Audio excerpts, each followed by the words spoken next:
আজকে লক্ষ লক্ষ মানুষ উপস্থিত হয়েছি। আমরা জানি যে আজকে আমাদের লড়াইটা এমন একটা লড়াই, নাগরিকত্বের লড়াই না, আমাদের লড়াই হচ্ছে আমাদের কবরের মাটিটা, জমিনটা শক্ত করে রেখে দেওয়ার লড়াই।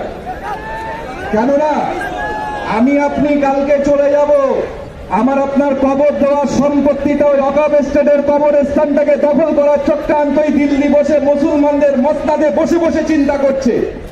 দীর্ঘদিন ধরে একের পর এক 3 তালাক বিল, এনআরসি বিল, যা খুশি তাই করে গিয়েছেন। আজকে আমরা জানি হয়তো এই ওয়াকফ বোর্ডের বিল আবার পাস হবে, আবারও দেখবেন হয়তো আমরা যাদেরও ভোট দিয়েছি শুধু এমপিরা গিয়ে ওয়াকআউট করবে, বিলের জন্য পার্লামেন্টে কেউ লড়বে না। যদি লড়তো 3 তালাক বিল হতো না। তাই বলবো আজকে এখানে অনেক অ্যাডভোকেট আছে, আমার যতটুকু আমি ওয়াকফ নিয়ে, আমাকে যখন হযরত মাওলানা সিদ্দিকুল্লাহ চৌধুরী সাহেব রাজভবনে ডেকেছিল একটা মিটিং এ আজ থেকে 15 দিন আগে, তখন আমি আলোচনা করে আমি এটা নিয়ে স্টাডি করে দেখলাম যে ওয়াকফ সম্পত্তি গোটা ভারতবর্ষে 30টা বোর্ড আছে, যার মধ্যে পশ্চিমবাংলায় যেমন ওয়াকফ বোর্ড, এই পশ্চিমবাংলার সম্পত্তির দায়িত্ব কিন্তু রাজ্য সরকারের মুখ্যমন্ত্রী এবং ভূমিমন্ত্রী। কেননা কোন রাজ্যের ওয়াকফ সম্পত্তি কেন্দ্র সরকার ডাইরেক্ট এসে দখল করতে পারবে না, হস্তক্ষেপ করতে পারে না, এই রাজ্যের ভূমিমন্ত্রীর দায়িত্ব।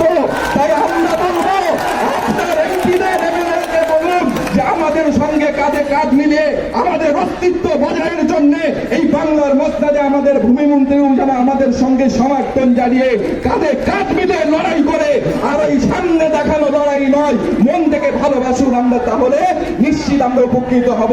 আমরা জানি বাংলার মুখ্যমন্ত্রী এই নিয়ে মুখ খুলেছেন, অভিষেক ব্যানার্জি মুখ খুলেছেন, আমাদের পাশে থাকার আহ্বান দিয়েছেন। আমি তাই আবারও বলবো, অভিষেক ব্যানার্জিকেও বলতে চাই যে আপনি দিল্লিতে আপনার এমপিদের নিয়ে ওয়াকআউট করুন, লড়াই করুন, আমরা আপনার সঙ্গে আছি।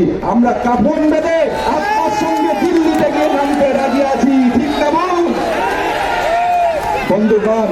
তাই বলবো সময় কম, অনেক জ্ঞানী গুণী বিচক্ষণ ব্যক্তি, এতটুকু বলবো যে আমরা আমাদের জীবন থাকতে আমরা নাগরিকত্ব ছেড়ে দিতে পারি।